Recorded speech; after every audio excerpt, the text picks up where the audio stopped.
it's not even possible to imagine what we'll be doing in 10 years because we are so adept at responding to a changing environment. If I were to tell you in 10 years, we'll be using X technology to deliver Y curriculum, that's so short-sighted and doesn't embody the innovation that Pencils of Promise was built on.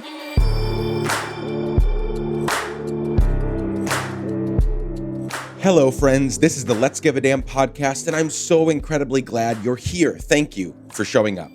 On this show, I talk with people living meaningful lives, people who give a damn. If you love this show, hit subscribe and leave a review on Apple Podcasts or follow us on Spotify. It would mean the world to me. Now, before I introduce my guest today, this past weekend was Mother's Day, as most of you know. So I wanted to say a happy Mother's Day to all the mothers out there. Motherhood is a truly incredible thing, and I'm so grateful for my wife and partner, my mom, and all of y'all. I do want to add, however, that Mother's Day is not a happy time for so many. It's painful. It hurts. So if you've lost a mother by death or estrangement, if you've lost a child, if you can't have a child but want one, if you're raising a child or children on your own, if you've had to give up a child, if this time is painful for you in any way, I want you to know that I see you, I love you, and I'm thinking about you as well during this Mother's Day season. I mean it. I love each and every one of you. I'm grateful for what you bring to the world. Okay, my guest today is a fascinating and wise human. Her name is Leslie Engle Young. Leslie, like me, always wanted to do more and see more. She's an explorer, an adventurer at heart. This curiosity led her to join Pencils of Promise in the early days, really early days. She was employee number 2 or 3. Pencils of Promise is a fantastic organization that I've loved for years. POP builds schools and provides quality educational programming to increase literacy rates in Ghana, Guatemala, Laos, and Nicaragua. Leslie joined as the country director in Laos, but then became the director of impact, then the chief impact officer, and now she leads the organization as the chief operating officer. I loved this conversation so much. It felt like I knew Leslie for a long time, even though we met for the first time on the call. Love her story, love her passion, love all that Leslie has done. And I know you will love this conversation as well. Before we jump into this conversation, a quick reminder that you can anytime and for any reason email me at hello@letsgiveadamn.com. I love hearing from you. And now let's get right into my conversation with the amazing Leslie Engle Young. Let's go.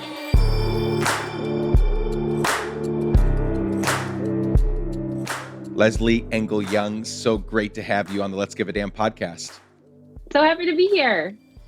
I am thrilled on a variety of levels to talk with you. One is I've just had just wonderful experiences with Pencils of Promise thus far, both the organization and the people within the organization. So this is the first time you and I are meeting, but I've had just delightful experience so far with Pencils of Promise. So I'm excited to hear more about it from someone who has been there since the pretty much the very beginning. You've been there a long time, so I'm so thrilled. Let's start with this. How are you doing? I mean, we're 13 months into a pandemic. You live in a city that was hit pretty damn hard. How are you doing? How are you feeling as we begin? And I say begin because we are not out of the woods yet, even though half of America thinks we are. Mm-hmm. As we begin to, exit this pandemic slowly but surely, how are you doing? How are you feeling?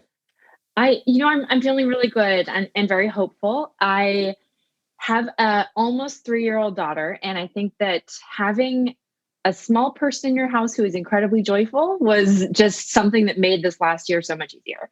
I know it's a hard time to parent and all things considered, but just at the end of the day, when things were really hard, last April, my husband wasn't living with us because he's an emergency room physician assistant. So things were just very scary.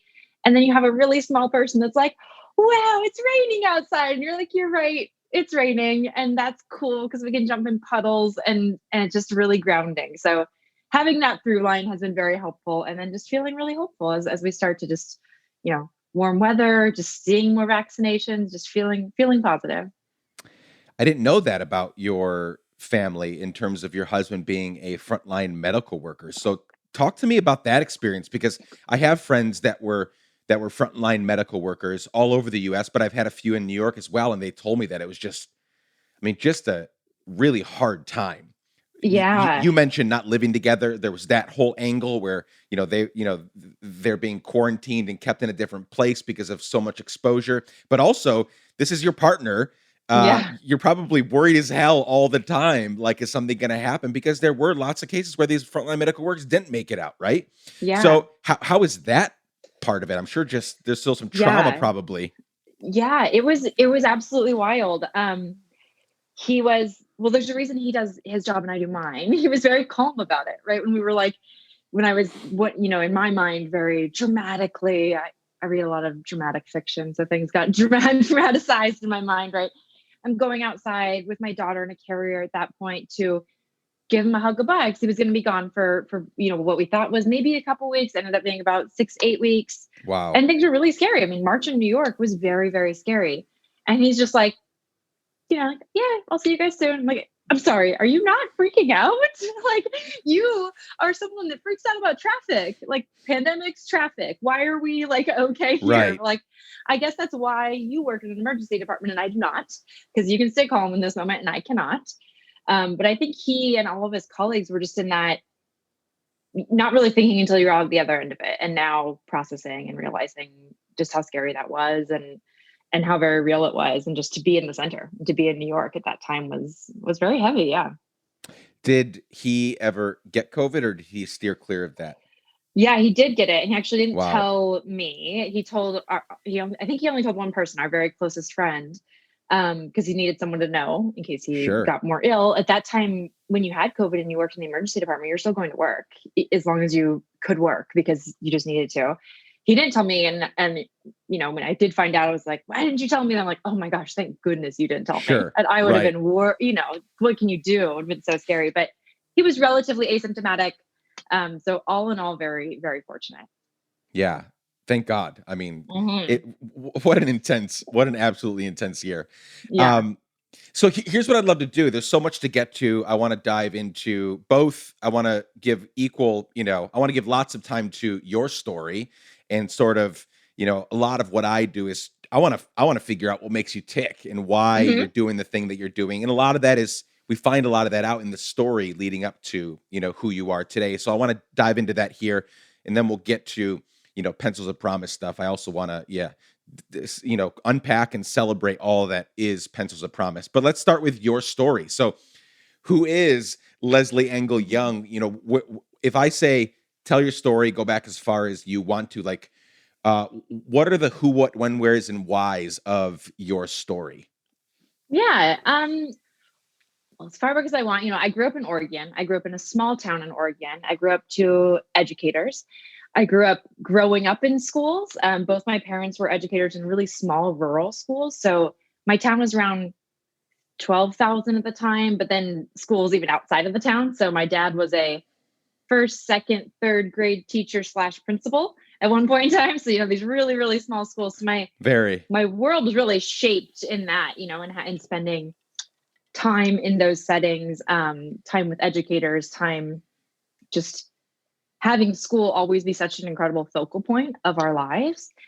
And then, around very, very young, I also just discovered a love of travel.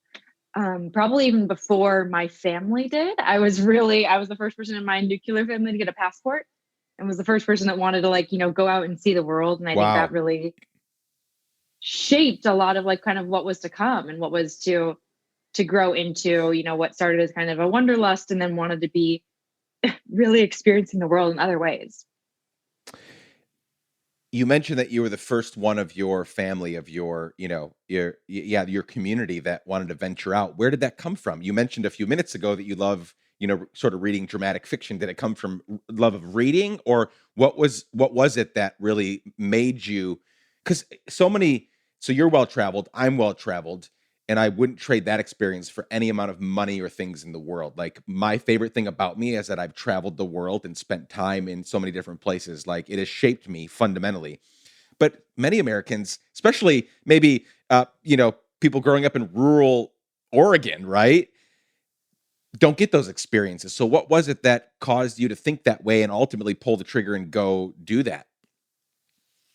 Kind of going to go down a rabbit hole, but I feel like that's maybe what this is for. Yes. The most transformative experience that I sometimes kind of leave out because it's just too weird is that I was a kind of amateur professional jump roper, and competed and that grew up doing that. So if you think about the way that most people can picture it is kind of like a mix between like gymnastics culture and like dance team culture, like very much like getting up early and practicing, going to practices in the morning and after school. This is like as an elementary school student, competing on the weekend, all that kind of stuff, traveling, parents that would do all that, moms that would like French braid your hair, all that kind of stuff, and being a child athlete. What came with that very kind of bizarrely through a turn of events was an opportunity to go to Ecuador when I was in the 5th grade. And that was, I remember parts of the trip, obviously being in the 5th grade. I don't remember a ton of it. I do remember parts of it. But I think what I remember most is the retelling of it from my family and my dad telling the story of it never crossing my mind to be scary or to be like that I would miss them. That there was like a, wanting to be dramatic goodbye at the airport when you could like still walk people to the gate. And I was just like, see ya, like I'm getting on this airplane. Right. And so there's just something about it, but that very much started it. And that was just like experiencing that trip and that something that, in a small town in Oregon, you go to Ecuador, it's a pretty big deal. Like to come back, that was like something that I got to teach my classmates about, like just totally different experiences, and absolutely started the kind of bug of just wanting to be a part of other cultures and experience life outside of rural Oregon.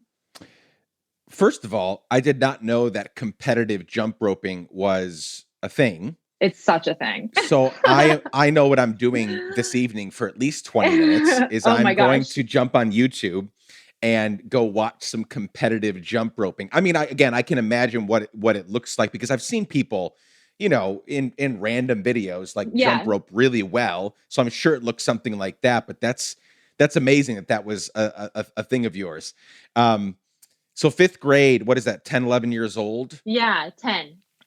And you went with, what was the group? How big was the group of people? There's probably like 10 of us kids, around 10 of us kids, and then 3 or 4 adults. And we were actually meeting someone who was a coach of ours was studying abroad. I think she was teaching abroad there. I don't know. I was 10, right? So she felt like she was like this, right. She was probably in her early 20s, but I felt like she was much, much older.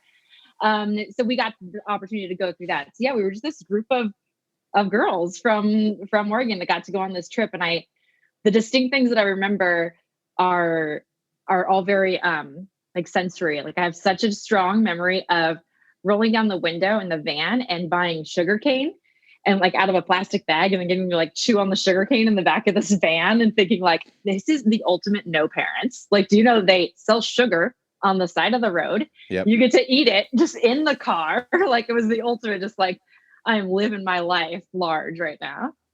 So we have a similar path here in that my dad is Guatemalan. He came to the U.S. when he was a kid, and we moved back I was around 10 years old.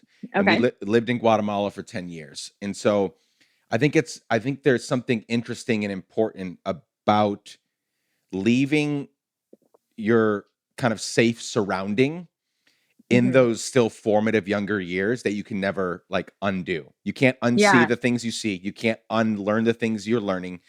And I think it changes almost everybody I know, whether it was military kid or missionary kid or parents moved for work, whatever it was, if you move into, a different culture, different people, language when you're younger, I can pick you out of a crowd. Like I can pick you out of a lineup because there's something just so different about how you live. I mean, it affects your value system, how you see the world, all that stuff. And again, I would never change, spending 8-10 years in Guatemala, very pivotal years. Yeah. That caused me to think and act and live, completely differently. Okay, so that's 5th grade, go to Ecuador. take me through how did you get out of Oregon? So Yeah. teenage years, what were you thinking about in terms of like career? Yeah, how did you? And I assume you went into teaching, right? Maybe I'm just thinking you're following a path from your parents as Yeah. educators. Yeah. What was that like? It was more circuitous than that to put it, say I wasn't just wandering. I left Oregon to go to school in Boston. I went to Emerson College. I wanted to be a writer. I wanted to, at that point in time, I think I wanted to do journalism. Then I ultimately was studied writing, literature, and publishing. I ended up transferring to University of San Francisco a couple of years after that for no other real reason than I learned that I really don't like that kind of cold, and was just like, that is not the lifestyle for me. I'm now in New York, much better than Boston cold though. Moved to San Francisco, studied creative writing. I wanted to be a writer. That was my plan, was to, spend my life writing. And that's really how I ultimately ended up in Laos, was by taking a break from that plan, and applying to go to grad school and deciding, why on earth would I go get an MFA when I have nothing to write about? Because I haven't done a whole lot yet. Interesting. And then found a totally different path. So why Emerson College? So I'm just interested in the journey here. Like, why all the way across the country in Boston? Is that a school known for its writing program, or what was the reason for going there in the first place? Or just to get away, and Yeah. it was far away from what you had always known?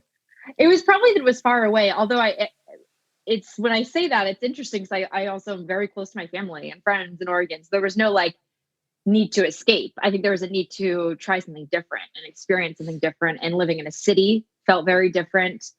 I don't have like a really great reason all in. I think I probably like did the research that I could, and it had a writing program, and it was in a city, and that's probably really all I was looking for, honestly. And so how did you end up in, was your move to New York because of, I don't want to dive into the Pencils of Promise stuff yet, but was your move to New York because of Pencils of Promise? Yeah. Ultimately, that was what brought me and my family here. From San Francisco, that's where I ended up teaching for a little while. I taught preschool. And that is ultimately what took me to Laos, was kind of that decision to not go to grad school, to find out what I wanted to do. A moment when I was living in between San Francisco and Laos, I lived in Portland, Oregon. So to be kind of close to family, teaching preschool, calling my dad at the end of every day, mostly in tears. He was a first grade teacher. He's now a school administrator.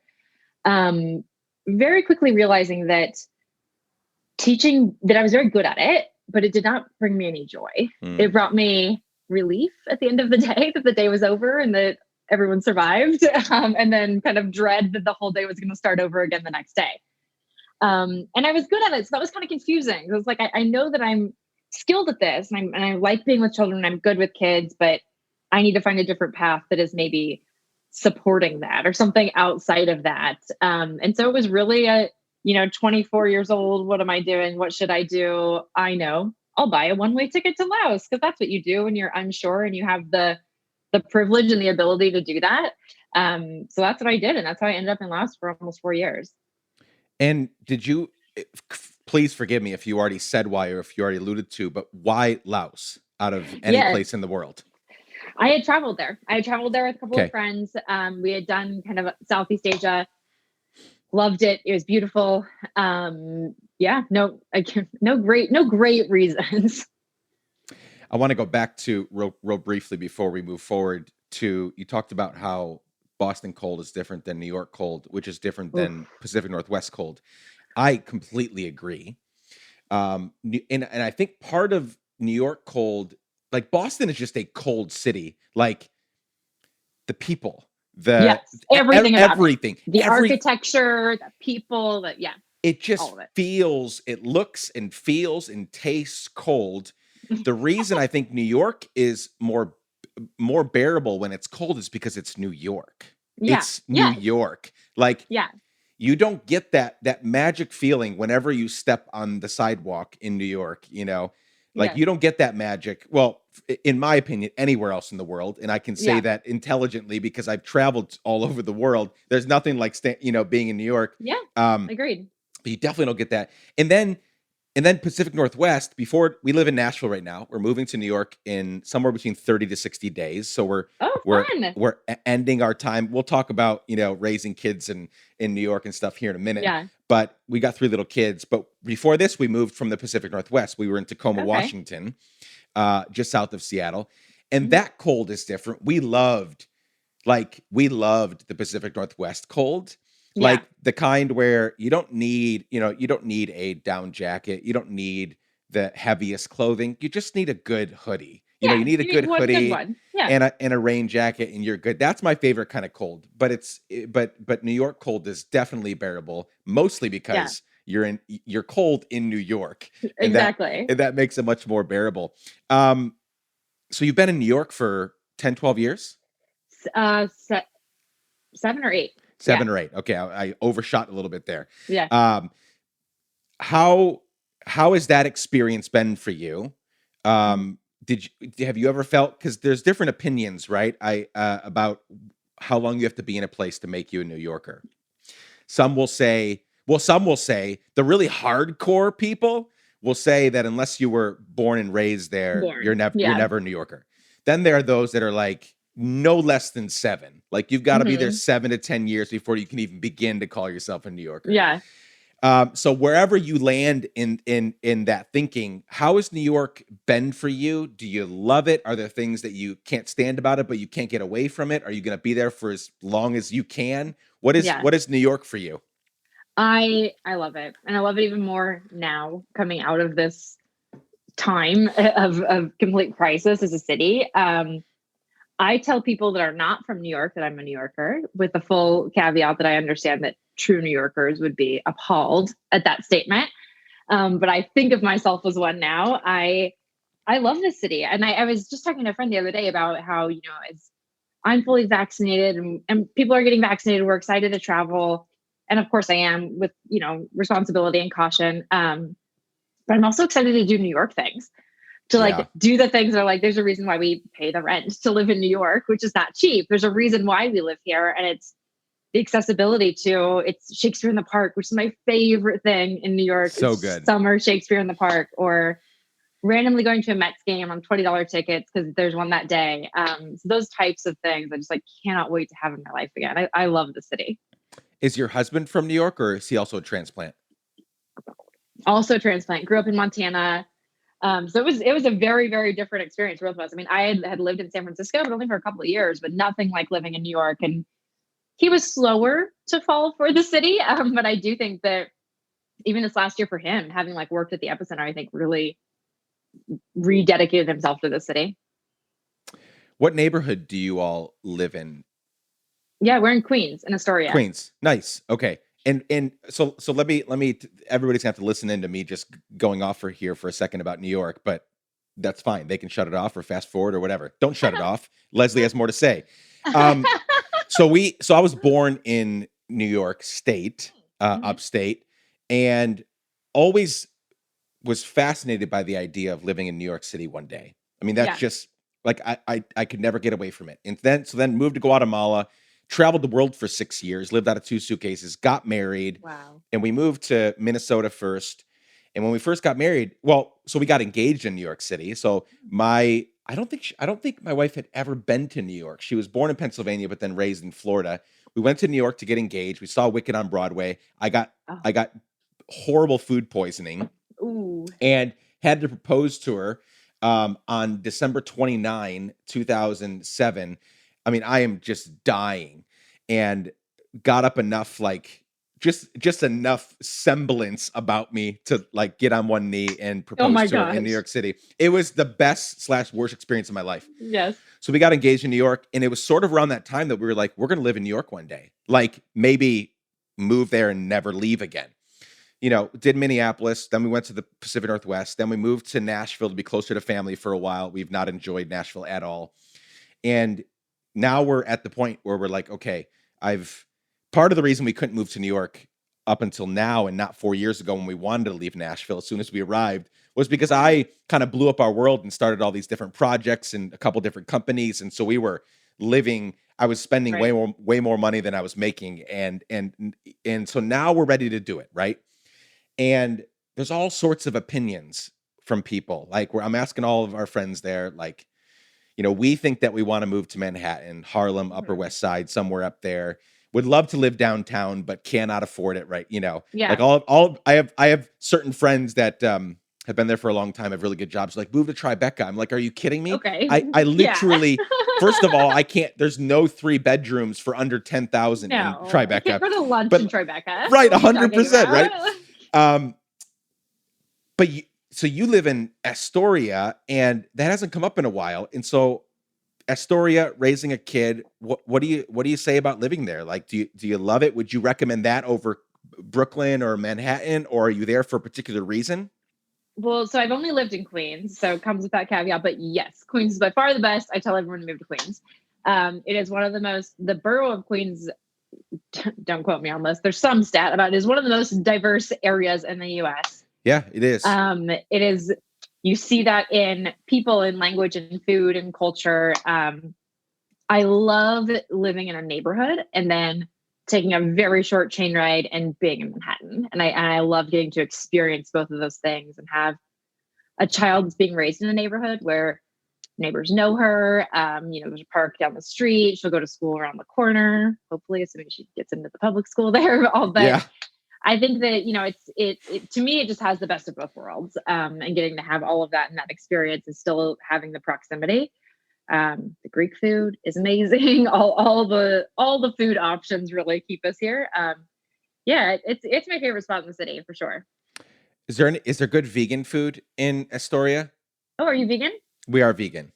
Ah, so I was vegan for many, many years. I was vegan up until like the day before I moved to Laos, where I was like, okay, I need to eat something before I go there and learn how to not be vegan. Sure. Um, so I'm not as familiar with the vegan scene here, but I there's certainly some. It's probably not nearly as good as parts of Brooklyn and parts of Manhattan, though, in terms of restaurants.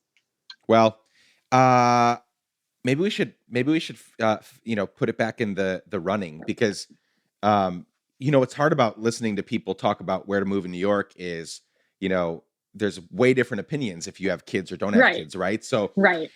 I mean,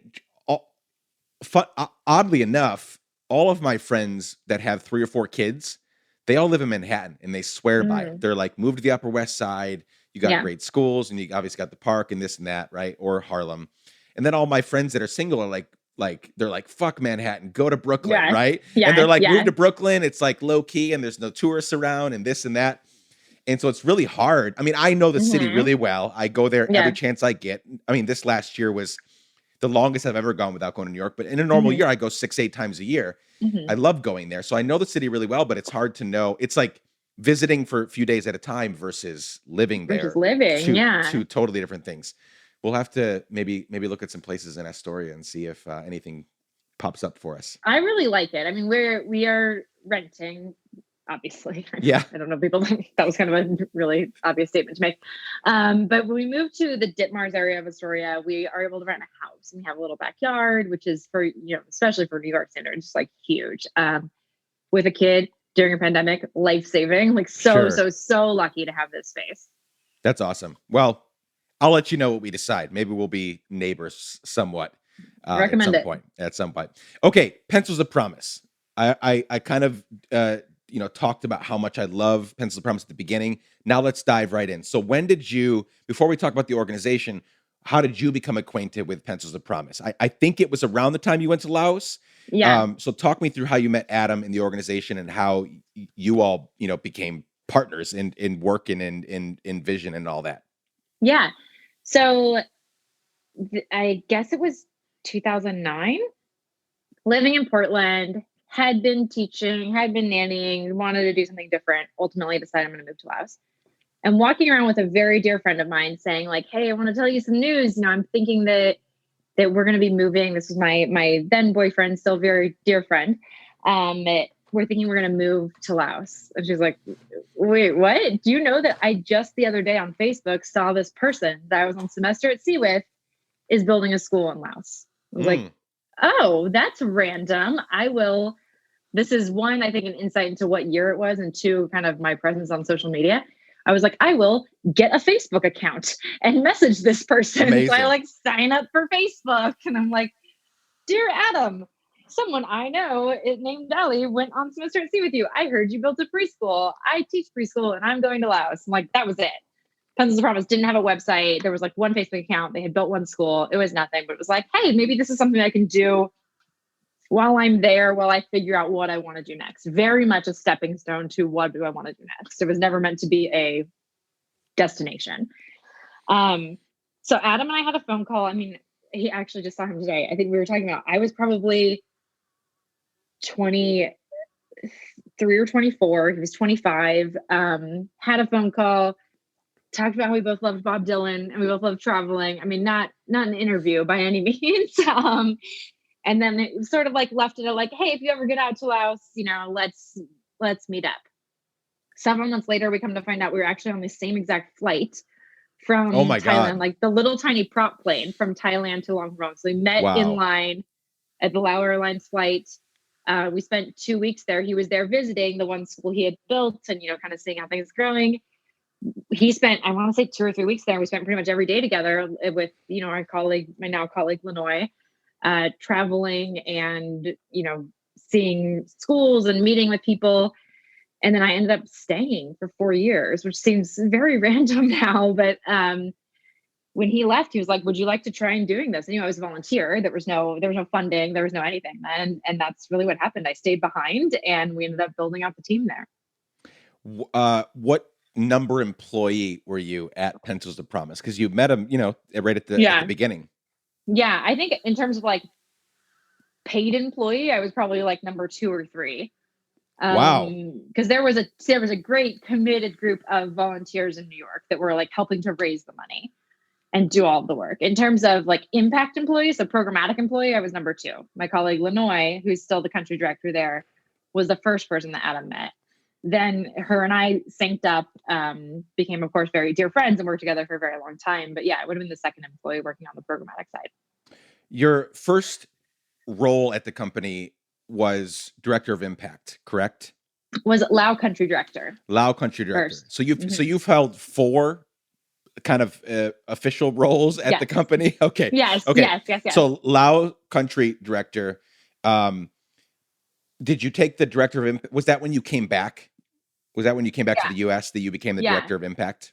Yeah, I got kicked out of my job by my colleagues in Laos. That's amazing. Which was the goal. Yeah, it was the goal. It sucked at first because Long Prong, Laos is really beautiful, and relocating out of there is hard.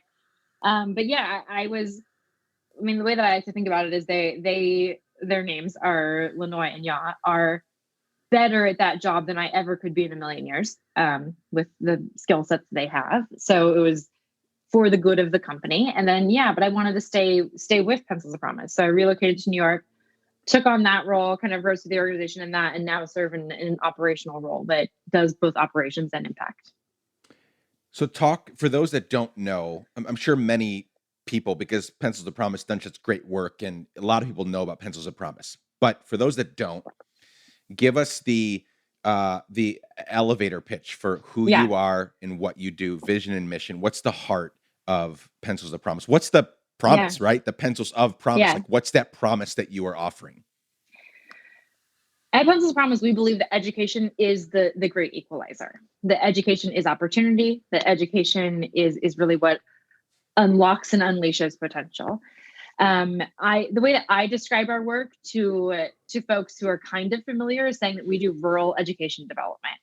And those are pretty in Ghana, Guatemala, and Laos. And my stance on it, and while we are certainly for the outcomes of students, looking to better the outcomes of students in primary education, I come from a standpoint of an educator raised by educators of we are here to support teachers. We're here to support teachers who are doing thankless and hard work to make their lives easier and their outcomes better.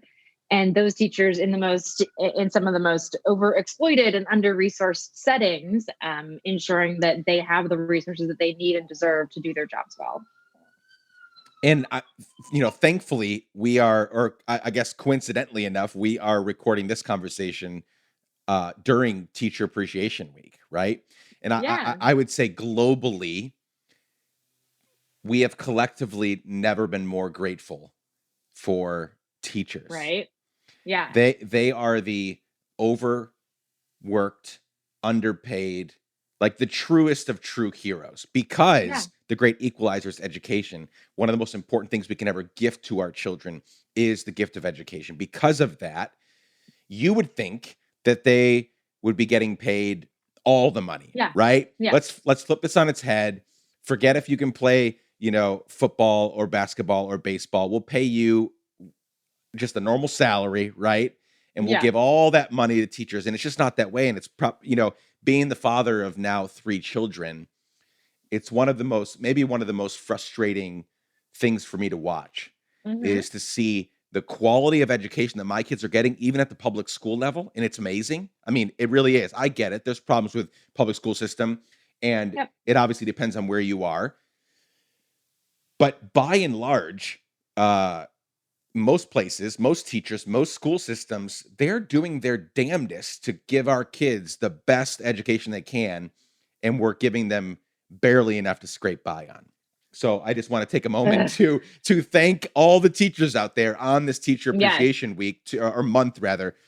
Is it a week or a month?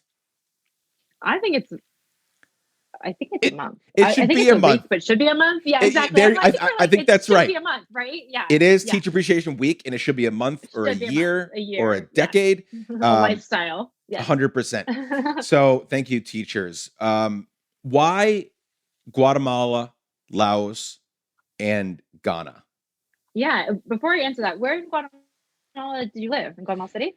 So we traveled all over the country, but Right. our home was in Guatemala City. Loved it. Like, wouldn't trade growing up there for literally any amount of money or anything. Like, it was Yeah. so dangerous, and it was so wild, and it Yeah. was so crazy, because I grew up there at the tail end of the almost 40-year Civil War. Yeah. We moved there in the 90s, and it was very, Wow. very, very dangerous. I mean, I've Yeah.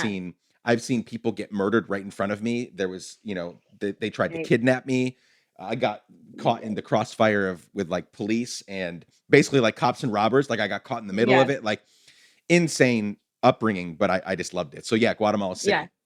Got it. So why we're operating the current places is it's really the story of like the evolution of an organization, right? So I'm not going to give you an answer that's like, we looked at the globe and we picked these 3 countries that had these X, Y, and Z indicators.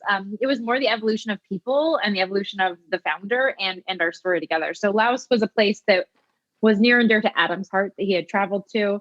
And then, of course, done his due diligence, learning that as a landlocked nation in Southeast Asia, it was one of the poorest countries. It was one of the least supported by aid. And therefore kind of also the least saturated by aid. It had a deep commitment to education development. So that's really how we ended up in Laos. Of course, there's a lot more diligence that he did to that story.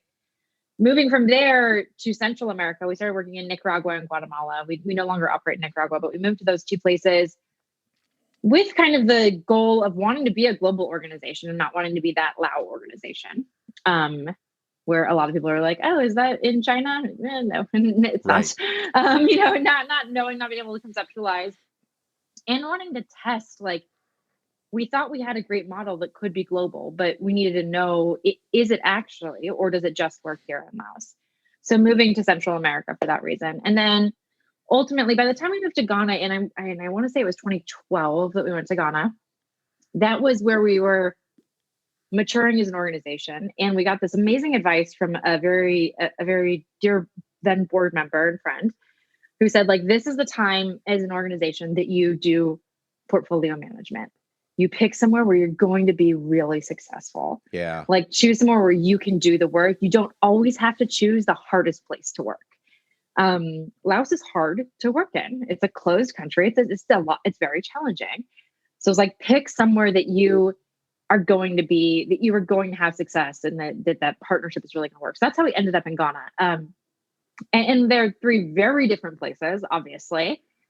There are certainly cross learnings, but I think the fun thing about being a global organization is the joy and the complication of contextualizing things, of saying, here's our global programs, but here's how they make sense in different places. And here's how they have to look very different in different places. I mean, obviously the curriculum's not the same, nothing's the same. So Right. it's very fun working in such dramatically different spaces.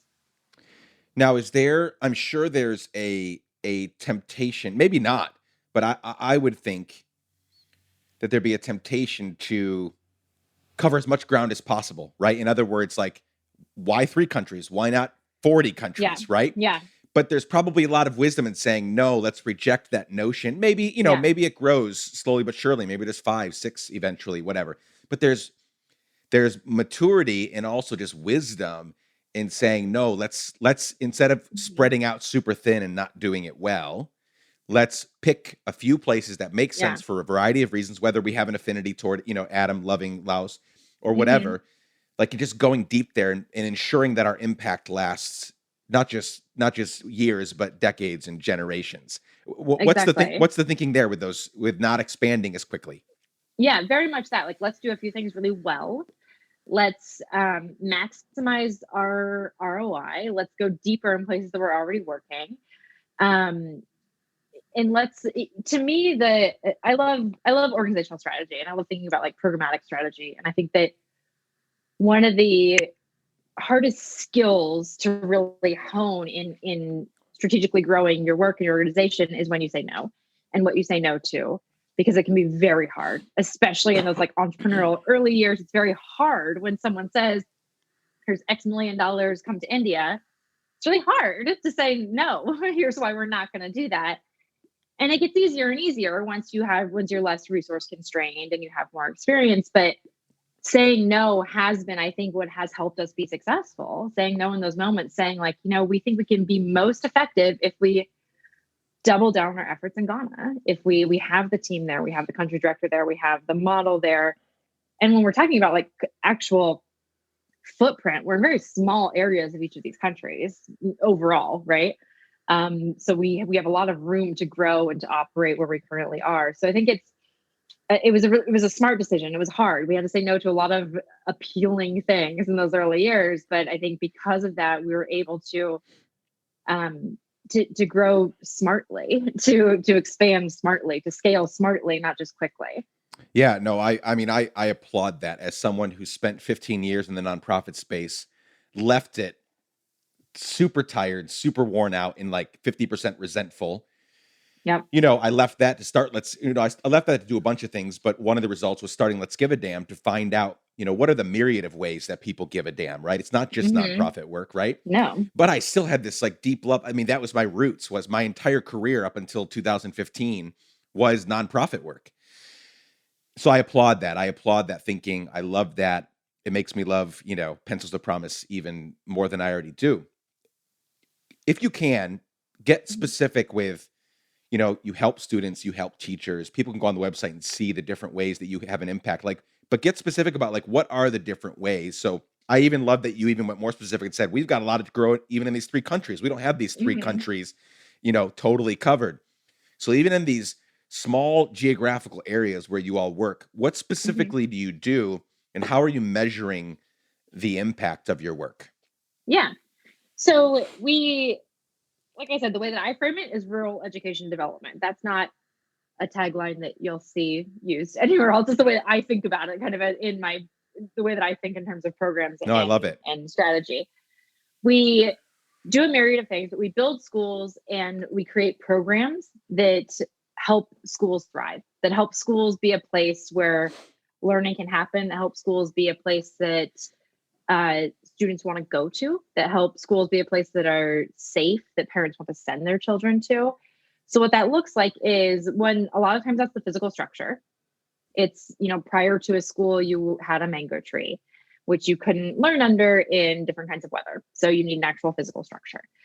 A lot of that is the water, sanitation, and hygiene, the WASH program that comes along with it, the things that you and I would never send our kids to school without. Obviously, there's going to be a bathroom where your kids go to school. Obviously, my daughter goes to school, or folks who menstruate go to school. They will have the safety of a bathroom and clean supplies and all that kind of stuff. Just a given to us, right? So How do we make sure that all exists, particularly as barriers for young girls? And then ensuring that the teacher has the tools and resources to do their job incredibly well. And my emphasis there is that the teacher wants to be there. Not many people are teachers for the perks. I'm trying to think, is there like a caveat to that? I don't think so. I don't know what the perk would be. Right. There's probably not one big enough, right? Especially in overly exploited areas of the world. You're not a teacher for the glory. You are often very underpaid and under-resourced and underserved. So what you want is your students to succeed. You're there because you really want to see success. And so we want to support systems from within. So we work with public schools for a reason. Even though public school systems are challenging, we work with them for a reason. We believe that they are systemic change will come from that rather than low-cost private schools.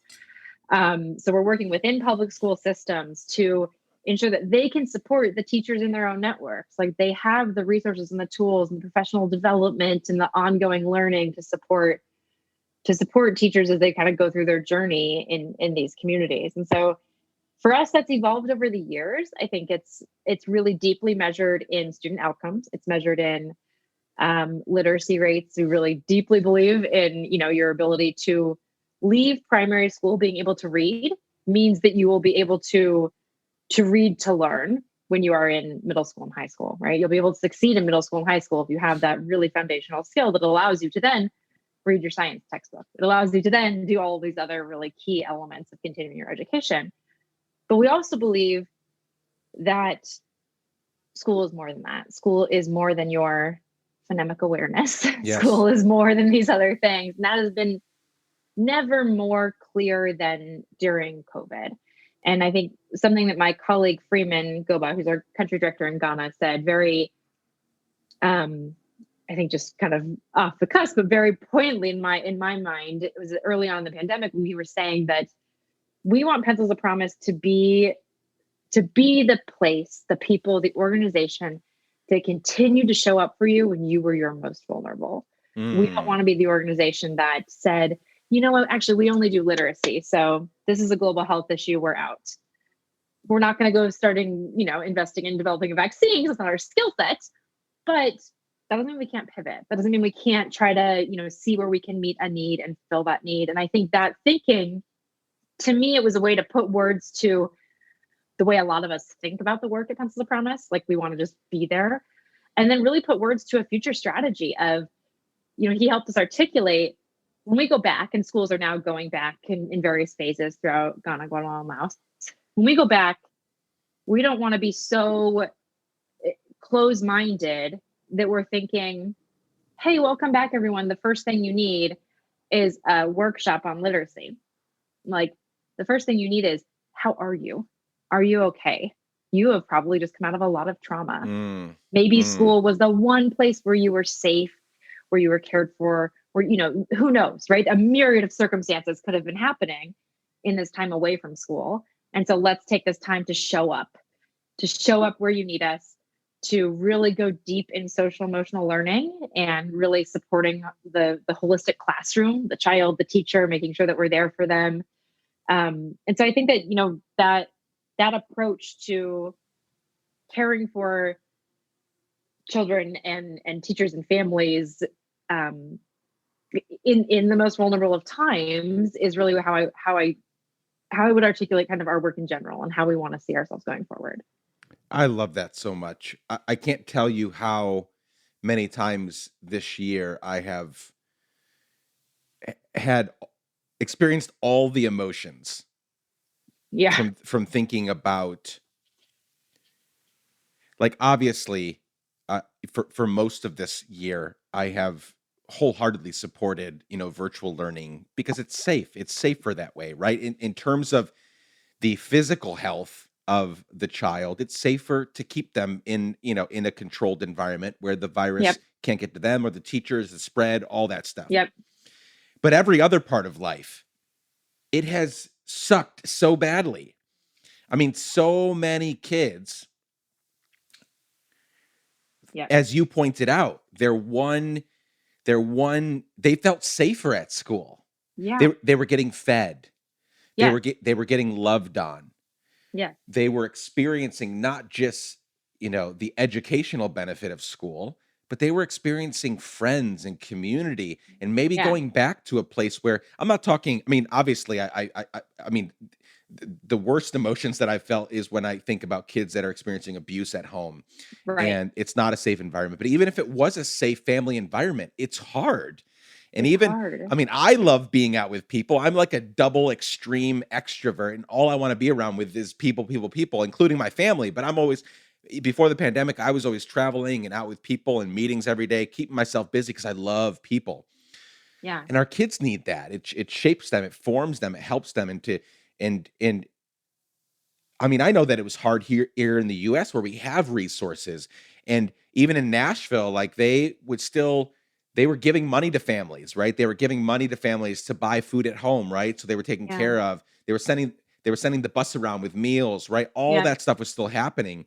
I can't imagine in these places where that just cut off, like none of that. They didn't have Yeah. that infrastructure. So I'm so happy to hear you just emphasize, on the one hand, in extreme focus, we're not going to spread thin. We're going to focus on these small geographical areas. But then on top of that, that allows you to provide Yeah. holistic help, a Yeah. holistic experience, not just, hey, we're going to give you textbooks and a teacher, but Yeah. you're thinking through menstrual cycles. You're thinking Yeah. Yeah. through Yeah. like clean environments. You're thinking about the hugs they're going to receive there and the check-ins they're going to receive from their teachers. That's Yeah. so important.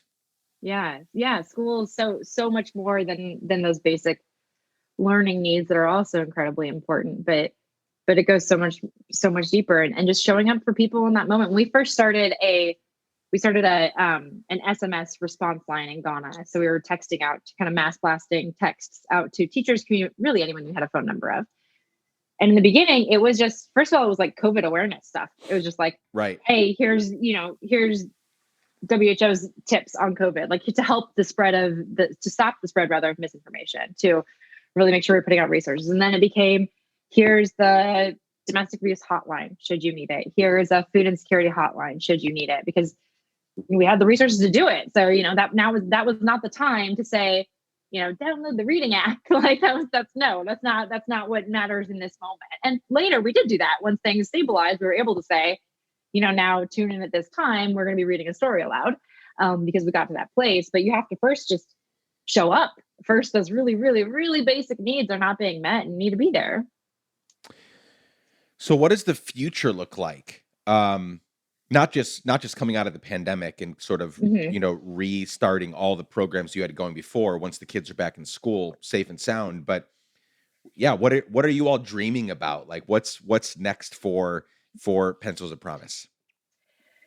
Something that I like to say that I think is probably like hard to put into a tagline, but the way that I like to think about it is that it's not even possible to imagine what we'll be doing in 10 years because we are so adept at responding to a changing environment. Mm, If I were to tell you in 10 years, we'll be using X technology to deliver Y curriculum, that's so short-sighted and doesn't embody the innovation that Pencils of Promise was built on. Something that I say that is very basic, but that I truly believe that what sets Pencils of Promise apart is that we do what works. mm, And we just don't do what doesn't work. And that sounds, again, very basic, but that's not true of a lot of nonprofits. A lot of nonprofits don't have the freedom to do that. A lot of nonprofits don't have the generous supporters that we have. Like all of our biggest foundations and donors, I personally have the capability to go to and say, that thing we were thinking about doing together, it's not testing how we thought it was going to. So let's mm. pivot. Let's change and let's do something different. We're not stuck in a 5-year grant cycle of everyone knows this program isn't going anywhere. We all know it sucks. All of our colleagues in Guatemala and Laos are telling us it's a waste of time, but we better keep doing it. So, long way to say, I think that a lot of it is unknown in a really good way, in a way that allows us to continue to pivot. Something that I think that we want to grow in our expertise and we want to scale, but we want to scale smarter, right? I don't foresee a world in which we scale exactly the way that we've grown to date. So I don't see a world in which we say, okay, here is the next country. Let's go. Let's hire the country director. Let's meet with the Ministry of Education. Let's do da, da, da, da, da, right? Rather, what are unique opportunities? What happens when a country's Ministry of Education comes to us and says, hey, we really like the results you're getting from a teacher support program. Could we partner with that Ministry of Education and help train their teachers from within the system? And those kinds of opportunities that would allow us to take our work to scale in really truly sustainable ways where, from an implementation perspective, you need to have that public work Yep. involved in order to make it truly sustainable. So I see us responding to those kinds of needs. I see us growing in our support, and that I think something that was so attractive about Pencils of Promise to me and has attracted other people is that I believe that no one at our organization thinks that philanthropy is a zero-sum game. The other day, a couple weeks ago rather, I had a conversation with a foundation who is no longer going to be funding us because they have pivoted to, in this crisis, have pivoted to funding food security in the Pacific Northwest. And I think at some organizations, when you hear that, you say like, okay, here's my chance to double down and convince you that you need to fund Laos. Where I was like, this person's not going to fund Laos right now. And that's okay. So I would, I'm from the Pacific Northwest. I want to hear about this. Tell me all about it. And like, if there's ever anything I could do for you, I don't know, I don't work in the same sector, but if you ever need anything, like email me. And I want us to be that kind of organization that is, Love it. It's not, there are enough dollars. There are enough philanthropic dollars to go around. And if we can support particularly young folks, particularly young philanthropists, into how to give with meaning, how to invest your time and energy and dollars with meaning into things that you care about. Sometimes it won't be our cause. Sometimes it will be other causes, but that's good too. Food security in the Pacific Northwest is also very important. So I think continuing that and really doubling down on that message to help philanthropy and young folks just have the energy and the desire to do that. That's super important. I love what you said a few seconds ago. You said there are enough dollars to go around. I think that's important to keep in mind for all damn givers, regardless of what you're trying to help out in, the problem you're trying to solve. The money's out there. And I think it's incumbent upon us in this ever increasingly distracted world where there's just so much going on in social media and everything. It's incumbent upon us to get creative, to tell our story better, to just be better at and to do what you're doing, what you just, this foundation example you just gave, to realize that we don't have to try to keep that foundation giving money to us, right? Because there's so much to do. And if their heart and if their vision is changing and they're feeling, drawn to this problem over here, that's a good thing. Great. Let's figure out, right? That's a good thing. I shouldn't try to beg them to come back. Great. Now we have, some would see that it's a problem. Now we have the opportunity to go find money elsewhere, but good on them for following their heart and their dream and their vision to make sure there's food security in the Pacific Northwest, right? Yeah. And that attitude, I think, is why you and Pencils of Promise will continue to be successful, because that's pretty rare. Hopefully, as this younger generation, and I say younger, like our age, in our 30s and younger, I think we get that more than past generations did in philanthropy, where it was more cutthroat and it was more, beg, borrow, and steal for everything. And there was this attitude of this lack of abundance. Like there wasn't this idea that there was enough to go around. I feel like there's much more collaboration, much more this idea of sharing and realizing that there's enough to go around. That can only benefit Pencils of Promise, you personally, me with what I'm doing, because we can all be excited for each other and root for each other. And not feel like, oh, they got some, so that means I get less. Hell no. Right. Yeah. There's enough out there for all of us. No. Yeah, totally. Like an abundance mindset is so important in this work. And I think even the programmatic side of it, sometimes people will say like, what happens when a teacher you've trained goes on to another school? I'm like, great. That other school has a trained teacher. That's huge. That's awesome. Like that is a ripple effect that we want to be a part of. Did you bring this, to use the term you just used, the abundance mindset? Did you bring that to Pencils of Promise? Did you learn that early on? Is it something you've learned alongside Pencils of Promise? Probably alongside. I think it was probably part of the founding ethos. I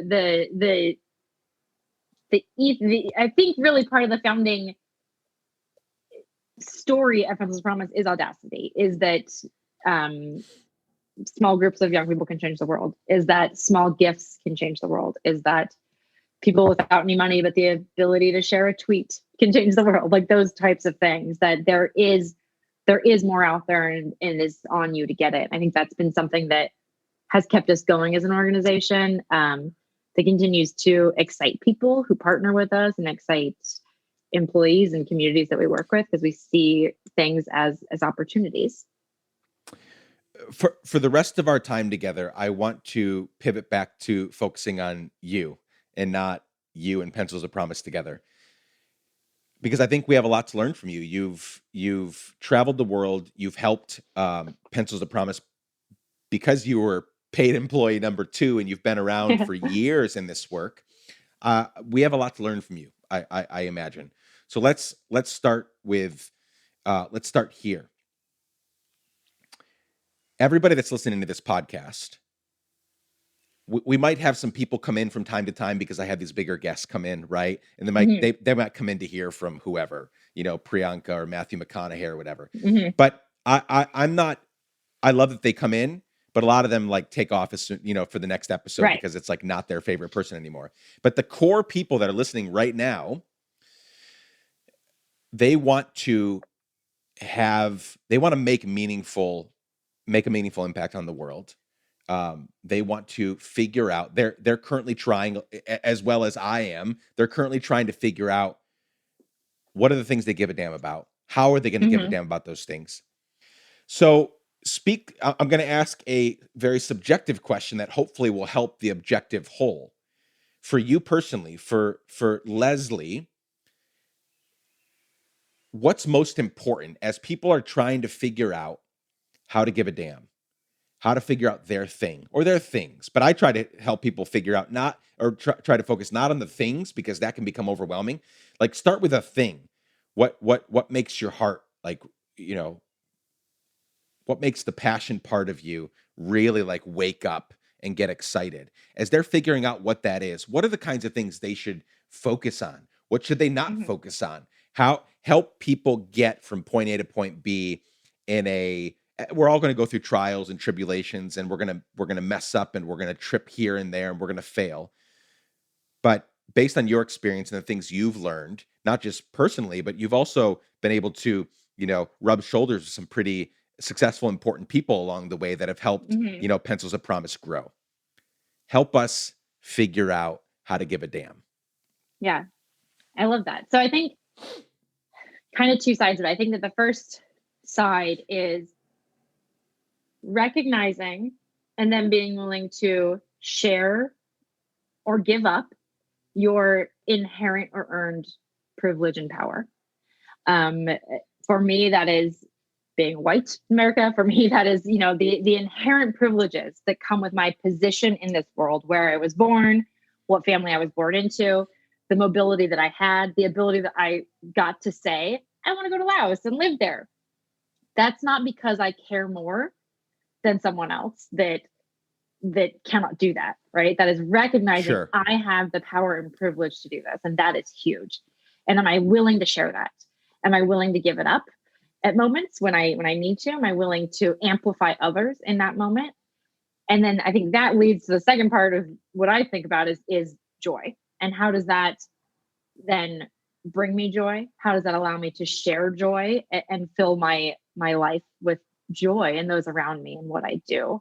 And steering clear of the things that don't bring that out, that are causes that are not near and dear to my heart. But again, keeping in mind that it's from that place of power and privilege. I get to do something that I care very deeply about. And not everybody gets to do that. Like in early stages of the pandemic, right? When it was like, stay home, stay home, stay home. Stay home if you can.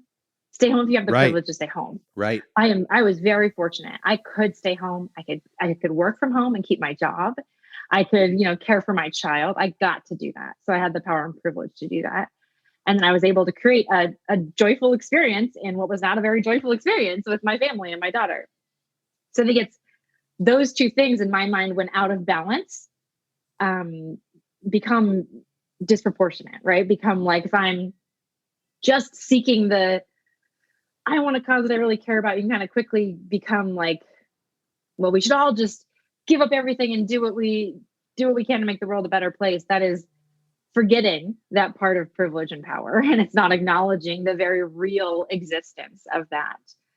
But at the same time, if you're seeking to kind of maintain that, you're not allowing yourself the things that do bring you joy, and the things that bring joy to your life, not your work, but both, and allow you to trickle into both. I think, I'm sure you would agree, as a parent, like, it's so becoming a parent is just a hard reset. You're like, okay, great. Don't care about the bullshit.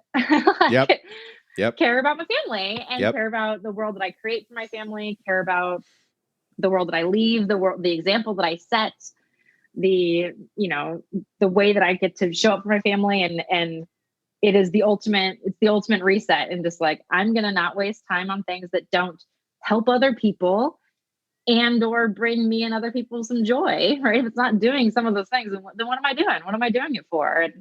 And allowing yourself to really find those things. And then I think, just like, when you can, doing it, what you feel uniquely skilled to do. Like, I feel uniquely skilled to support and work and partner with educators, but I don't feel uniquely skilled at being an educator necessarily, right? So like, Sure. but you try and shove it in that thing. Like, I could do it, and I think I would be good at it, because it wouldn't bring me joy. I would ultimately not be that good at it, right? I would be quite jaded after a few years. Yep. I would ultimately just be really frustrated. That frustration would come through to students and colleagues in my family. So the thing I'm more uniquely suited to do is kind of work behind the scenes and support educators. But recognizing that within yourself, I think, is such a key step to getting there. Yeah, I love that. I love that you just connected those dots from the beginning of the conversation to now, which is, it seemed like the path ahead for you early on was education, right? Your parents are educators, and you realized pretty early on that it didn't bring you joy, and that you could do it and you were skilled at it, but it didn't bring you fulfillment. And that's so important. And now, in just a crazy, evolution of your life, you now get to enable, hundreds, thousands of educators to do their job well. And that's how you're contributing. You're not the educator, but you're enabling them to do that. Super important to sort of like notice that and celebrate that, because I think it is important for us. And again, it's also a privileged thing to say, but I also think that more people than not can get into that place, which is, some people do have to, they get dealt a shitty hand, and they have to sort of deal with their reality. But more people than not, I think, can, through hard work and perseverance and partnering with the right people, places, and things, can eventually work themselves into a position where they're at least semi to completely fulfilled, doing what brings them joy. Yeah. I think people give up too early a lot of times. They're like, well, I've been doing it for 4 or 5 years. I've been trying, it's not working. Well, I'll just do the damn thing and just do the 9 to 5. And I'm like, okay, fine. But I think if you just, we're not privy to the information. We're not privy to knowing if we had just jumped over 3 more hurdles, 2 more years, 5 more years, we would have gotten to that place where we could feel super fulfilled in what we're doing, whatever that is. Doesn't have to be in nonprofit work or whatever, but like, just keep pushing. That's what I always tell people, is like, I don't know, it might not work out for you, but keep pushing, because I think you can get to that place where you are doing something that is both meaningful and you're also really fulfilled doing so. Yeah. And that you don't have to think in terms of comparisons. You don't have to think in terms of scale, in a term of absolutes. It's not, how many people could I impact by doing this thing? It's what kind of impact could I make? Yeah. And those are very different questions. And being too motivated by the how many can get you like, well, I can't impact millions, so I might as well not impact any. And it's like, well, there can be a lot in between there. There's a lot between none and millions. Yeah, there are literally, 999,997 people between, impacting 3 and impacting 1 million, in every job, every career path, every project in between there is super, super meaningful. I'm wondering about self-care, and I'm using that. I don't usually use the words self-care, but it's the most, it's the most normal way, or the most like commonly used way of Yeah. saying that. The Yeah. way that we talk about it at Let's Give a Damn is like, before you can give a damn about each other, which is step Hmm. 2, which is the people around you. They're the people that you're going to pour into them, they're going to pour into you. That's your community, your family, your partner, your kids. Before you get there, which is before impacting others, which is people that Hmm. might not ever thank you, right? You have to Hmm. build up to that. And the first thing you have to do is give a damn about yourself. Hmm. And I'm terrible at that, but I preach it, and I'm usually preaching to myself before preaching to others. Like, dude, before you start doing all these other things, you got to make sure you're healthy enough. So for Yeah. you, how do you give a damn about yourself? How do you make sure that you are well enough mentally, physically, emotionally, spiritually to do Hmm. the work that you've taken on? How are you taking care of yourself? Yeah. I think I don't remember like an active moment of thinking this, but this popped in my head when you asked this question. I think something that has changed in my life in the last several, maybe 5 years, is that I no longer allow myself to think in terms of something being a guilty pleasure. And I'm just like, I don't feel guilty that I really like crime novels. Like I don't. I like them. I like them. It lets me zone out, but also reset. I like it. So whatever. So I'm gonna do it. Or that's the Yep. thing that I enjoy. And so I let myself have those things that bring me joy. It's a lot of reading brings me joy. A lot of doing nothing sometimes. Where I think that is like, particularly as a parent, allowing yourself to like, all right, my kid's asleep, my kid's doing this, I should do. And if I'm not doing that, it's not productive. Like, or I don't know, like the leaves are really beautiful out my window right now. I'm just gonna kind of doodle right here and zone out and listen to an audiobook, because Yeah. that will help me reset and show up for the next thing. Because when you stretch yourself too thin, you're just not showing up. But I don't think that's something I was capable of doing even 5 years ago. I think I was set on, I'm not gonna like little things like, right, like I'm not gonna watch this movie that I really want to watch because I'm gonna watch this documentary that everyone's talking about. Mm. Sometimes just watch the movie you really want to watch. Like, I don't know, just watch it. Who cares? Like, if it's whatever, is it gonna allow you to reset, to invest in yourself, to show up the next day for other people? I love that answer, and it sort of resonates with me because I'm a pretty hardcore person. Like, from the time I Hmm. was a little kid to now, I've always just gone super hard all the time, every day. Like, always getting chores done before my siblings, up earliest, to bed the latest, trying to maximize every moment. Literally, as a kid, I would read a book a night and like be up super early doing chores, and I've been in recovery for years Right. from that, because I mean, even in my 20s, there was a whole almost decade of my life where I got 4.5, 5 hours of sleep every night for a decade. Like, I just worked myself to a bone. I love reading, I love learning, and I was just Hmm. devouring so much. And now I'm taking it a little easier, right? And kids, Hmm. I have 3 kids, 2 companies, just started a nonprofit, all these projects going on. And now sometimes I will have these moments where it's funny you just said about the movie thing, because typically my response is like, no, I can't watch this stupid movie, this stupid, Right. ridiculous movie. It doesn't mean anything. Right. I'm going to go watch that series, that documentary, that masterclass. It's the same thing, right? Like, Yeah. it's still on, Yeah. and it's Yeah. not, because you're, Yeah. you're forced to be like learning and engaging. Yeah. And the other night I was just watching a movie. I was just watching a Yeah. movie, and I felt bad about it until I didn't. Until I said, "You know Yeah. what? Right now, I want to smoke a cigar. I want to watch a movie, and I want to do nothing." Yeah. Yeah. And that was so Yeah. good for me. That was so good. And so I'm learning that along with you, that Yeah. you don't need to do anything. Like, sometimes self-care is just doing this mindless activity Yeah. that you don't know it, but it's refreshing you. It's giving you time Yeah. to just shut off all the rest of the work and the emails and the building stuff and the buying the other domain for that idea you just Yeah. had, and actually just like doing nothing, you know? Yeah. I don't know if do you use Goodreads? My wife we're both voracious readers. She's like double Uh-huh. the amount. She loves Goodreads. I've tried to get into it, but I don't. But why do you ask? I ask because I catch myself regularly thinking about this when it comes to rating a book on Goodreads, where I have an active thought that's like, okay, that was technically a good book, so I'm going to give it a 5 because that was like a work of literature. I know it. Yeah.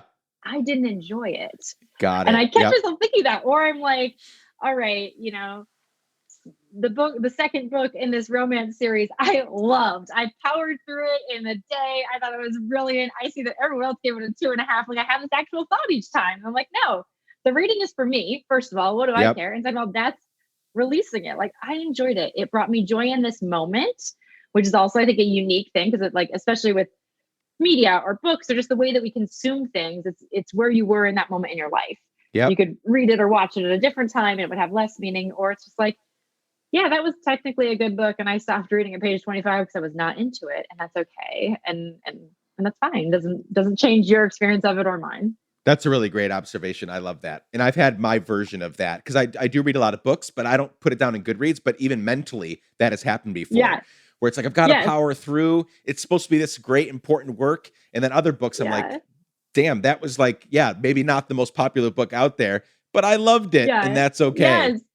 Yes. I started recently telling everybody about this YA book that I recently read that's set in Taiwan. And I'm like, everyone needs to read this book. And I'm so sure that most people that read it are going to be like, what are you talking about? I'm like, no, this was a great book. Everyone should go there. You'll have to tell me which book it is. Not for me, but for my wife. I always tease her. She reads so many YA books. She reads like 130 books a year. She's a machine. Even with 3 kids, she's like one book every 2 or 3 days. Yeah. She loves YA. So you'll have to tell me after, because she'll probably really dig it. Yes, okay. I'm sure she will. Last question. You've been so gracious with your time. I've loved this conversation, and I want to end with this one. I actually haven't done it in a while. I did it. I asked this question as the final question for almost every episode for the first 150, and I've kind of strayed from it for a variety of reasons, but I feel like I need to ask it now, so I'm going to. Hypothetical situation, hypothetical scenario, 50, 60, 70 years from now, for some odd reason, I've been asked, you pass away after a long and fulfilling life, and I've been asked to give your eulogy. You're surrounded by all the people that love you, all the people that you love. It's a really big room because you've done very impactful work, and they've all come to celebrate and mourn your life. I get on the stage to give your eulogy. What do you hope that I'm saying about you and your life in that moment? I hope you're saying that I loved people, that I believed in people, and I loved people, that I believed in the power of people to do extraordinary things, and that showed up for everyone that's sitting there, that showed up for them. And that I was open to loving unconditionally and loving, just recklessly, and just loving and caring for people. I love that. I mean, that's a great legacy. You said love about 20 times in the past, 30 seconds. And that's not a bad thing. That's such a good thing, right? To be known as someone who loves and was loved. I mean, that's it. Take that into the afterlife, whatever that looks like. Yeah. And that's a really, really good thing. Yeah. Yeah. Leslie Engle Young, thank you for sharing your story. Thank you for telling us more about Pencils of Promise. I'm so encouraged by the work that you all are doing at Pop, but also your life. I mean, I've learned, obviously we've touched things at a surface level, but I'm so grateful for you and your work. And thank you for spending time with us today. Thank you. You have your homework to go watch some jump rope, and your wife needs to read The Astonishing Color of After. So those 2 things are on your family's checklist now. I will let you know when they are accomplished. I really appreciate it. Thank you so much. Thank you so much.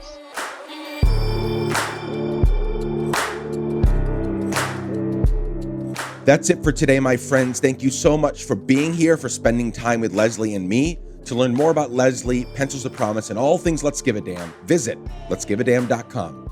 If you're still listening, you're a real one, and I love you to pieces. As soon as this podcast is over, if you haven't already, consider leaving us a review on Apple Podcasts or on whichever podcast app you use to listen to this show.